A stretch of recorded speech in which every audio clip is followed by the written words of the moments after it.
Monsieur le Président, Mesdames et Messieurs les ministres, chers collègues, ma question s'adresse à Monsieur le Premier ministre. À votre grand débat, les ONG Oxfam et Attac nous opposent leur grand constat. Les 26 individus les plus riches de la planète possèdent autant de richesses que la moitié de l'humanité. En France, les groupes du CAC 40 ont versé à leurs actionnaires 60% de leurs profits, soit 50,8 milliards d'euros, établissant ainsi un nouveau record en la matière. La corrélation entre la croissance des inégalités dans le partage des richesses et l'augmentation de la pauvreté dans notre pays est évidente. Mais en conscience, vous choisissez de sous-taxer les plus fortunés, quand dans le même temps, les services publics cruciaux, comme la santé ou l'éducation, s'effondrent faute de financement.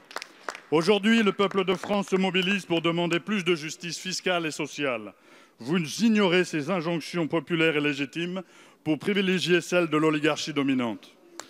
Vous l'avez dit, vous ne rétablirez pas l'ISF. Vous ne réviserez pas votre politique d'attribution du CICE.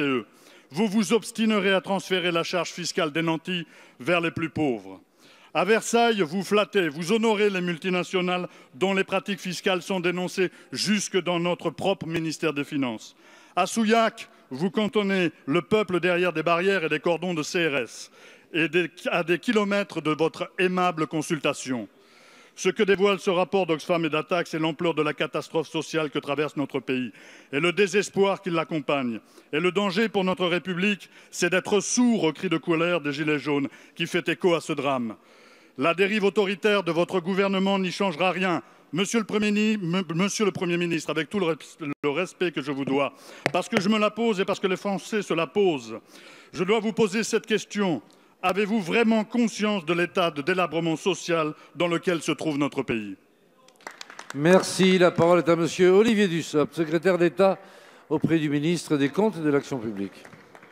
Merci, Monsieur le Président. Monsieur le député Larive, comme vous, j'ai lu le rapport Oxfam et comme vous, j'ai pu constater que la concentration des richesses à l'échelle mondiale d'abord était une constante et déjà en 2015 et 2016, ce rapport soulignait que 1% des habitants de notre planète les plus riches concentraient l'équivalent de la richesse de l'intégralité des autres habitants de la planète.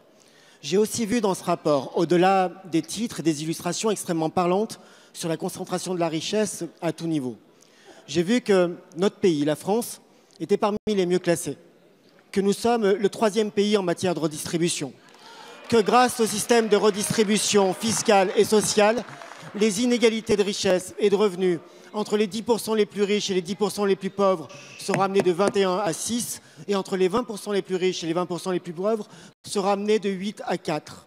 J'ai aussi vu, monsieur le député, puisque vous avez souligné ce sujet dans votre question, que la réforme de la fiscalité du patrimoine, que cette majorité s'est engagée à évaluer, n'avait pas eu d'impact sur cette concentration des richesses à l'échelle de notre pays. Et puis surtout, monsieur le député, j'ai vu dans ce rapport, comme l'immense majorité des parlementaires, une interpellation, une invitation à agir.